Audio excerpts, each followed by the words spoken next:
तेव्हा राज्यात मोठ्या प्रमाणात आपल्याला पाऊस होता, क्या बात हुई और क्या? देखिए, मैंने सम्मानीय श्री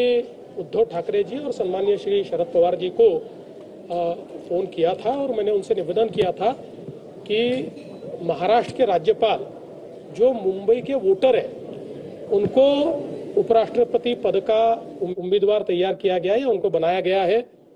उपराष्ट्रपति पद का जो चुनाव होता है एक प्रकार से नॉन पार्टीशन माना जाता है, क्योंकि इस चुनाव में कोई व्हिप नहीं होता।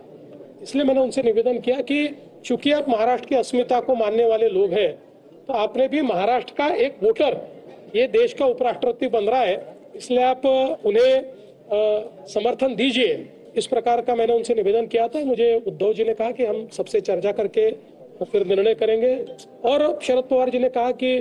चूंकि सारा अपोजिशन साथ में आकर एक कैंडिडेट खड़ा कर रहा है तो हमको उनके साथ जाना पड़ेगा। अंतर्राष्ट्रीय स्तर पर जिस तरीके की परिस्थिति बनी हुई है उसको लेकर के कल महाराष्ट्र सरकार ने एक महत्वपूर्ण बैठक की, वॉर रूम तैयार किया ताकि एक नया मार्केट खोजा जा सके ऐसी परिस्थिति के लिए। देखिए, देश के प्रधानमंत्री नरेंद्र मोदी जी ने जो ट्रेड बैरियर्स तैयार हुए हैं उसको एक अवसर के रूप में लीजिए, इस प्रकार का संदेश दिया है, और इस अवसर का इस्तेमाल करते हुए नए ट्रेड मार्केट्स तैयार कीजिए, नए ट्रेड रूट्स तैयार कीजिए, और इनको तैयार करते समय जो हमारे बिजनेसेस को कठिनाइयां आती है उन कठिनाइयों को दूर करने के लिए आप ईज ऑफ डूइंग बिजनेस के रिफॉर्म्स कीजिए, ऐसा एक संदेश दिया, जिसके चलते हमने हमारी महाराष्ट्र की जो मित्रा हमारी स्टेट इंस्टीट्यूट ऑफ ट्रांसफॉर्मेशन है उसके साथ में एक कमेटी तैयार की है, जो कमेटी अल्टरनेट मार्केट्स क्या हो सकते हैं, टैरिफ से बचने के लिए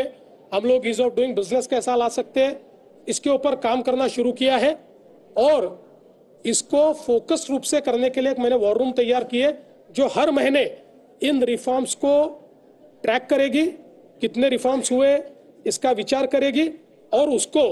लागू किया गया है ना या नहीं किया गया है इसके ऊपर ध्यान देगी। ट्रैफिक कितनी बड़ी समस्या है खासकर मुंबई और महाराष्ट्र के लिए, क्योंकि पिछले 3 दिनों से ट्रैफिक काफी ज्यादा है और राज ठाकरे ने भी कल प्रेस कॉन्फ्रेंस करके कहा कि आपको कुछ। देखिए, मुझे राज ठाकरे मिले थे, उन्होंने ट्रैफिक के बारे में कुछ सूचनाएं मुझे दी है